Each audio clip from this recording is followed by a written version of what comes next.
Umalis kasi yung pinabanda dito. Ay, nahirapan tayo dito sa bundok ko. Tara, let's go. Ito pala.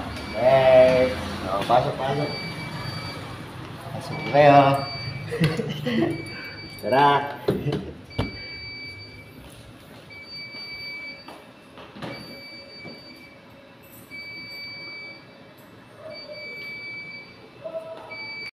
Mga kagala, dito tayo sa tower. Termination kami ng ODF. Termination ng ODF, mga kagala. 96 FOC. Yun. At nandito ang ating kaibigan na pinakamalupit. Hello. Yun.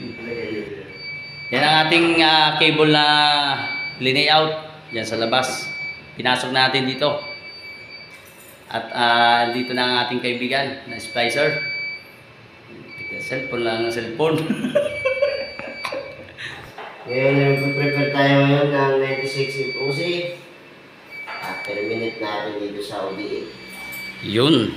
Yun mga kagala. Stern cable. Stern cable. Yun. Bigyan kayo ng konting kaalaman ng ating matibay na splicer na si Tomas. Yun. Buksan na natin ito. Yun. Yan ang pag-umisa ng mga kagala.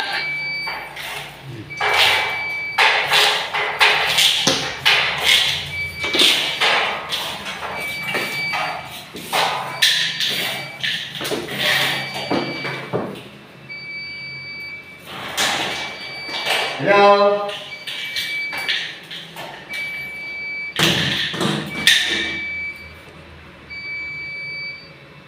Yan ang ating kaibigan. Yun, mga kagala. Yan ang pag-prepare ng kable. Tatanggalin muna natin yung mga mga kagala, mga nakalagay diyan. Bago ma-splice ng ating kaibigan. Pini-prepare muna niya. Yun. Kunting kaalaman lang ang bibigay sa inyo ni Tomas. Yun, mga kagala. Ganyan talaga. Ingat-ingat lang mga kagala dito sa fiber na to.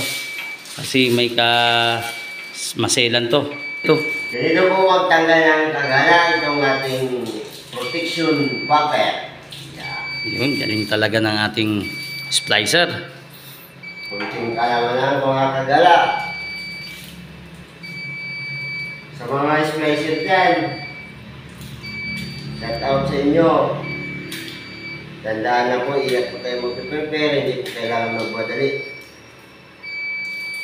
Para hindi po tayo paulit-ulit sa trabaho. Papasok po natin yan dito para pagdating po dun sa hindi po siya masyadong stress ng ating kable. Para hindi po siya maglulos. Yan po guys. Yan siya guys. Yan guys.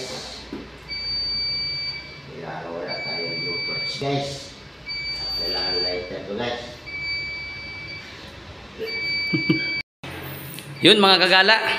Natanggal ng ano yan mga kaibigan? Ito yung protective yung tawag ito. Yun. Protective buffer. Tanggalin natin to at para ipasok na natin sa ulit natin na 96 equals iwalay natin yung mga buffer. Ito yung mga buffer. Yun. Pasok dito sa ulit. Tatanggalin po natin, tatakalin po natin yung buffer, yung pinakabalat niya. Yun dito, yung balat nito. Lalabas na yung pinaka-idudugtong talaga namin. Yun, tatanggalin pa natin to. May isa pang balat ito. Yes. Opo.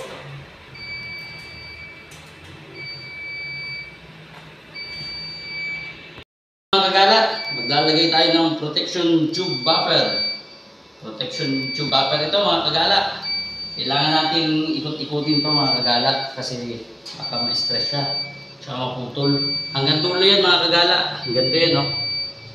Yun. Abang-abang lang mga kagala. Kasi medyo nagmamadali kami para matapos na ito. Pasok lang natin sa biit. Ito po yung udit ng stern splice group. Yun mga kagala. Ito po yung ano nila, tube na pinakapapunta dun sa udit. Yun. Black tube. Napasok na po namin lahat yung ano, yung ito na lang, isa na lang. Isa, dalawa, tatlo, pang-apat. Okay. Dito yan lalabas mga kagala. Dito last na ito. Nalagyan na natin itong isa, dalawa, tatlo. Ito na yan.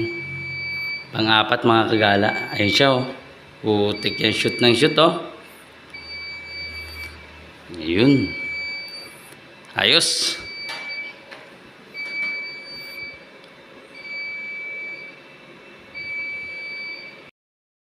Thanks for watching.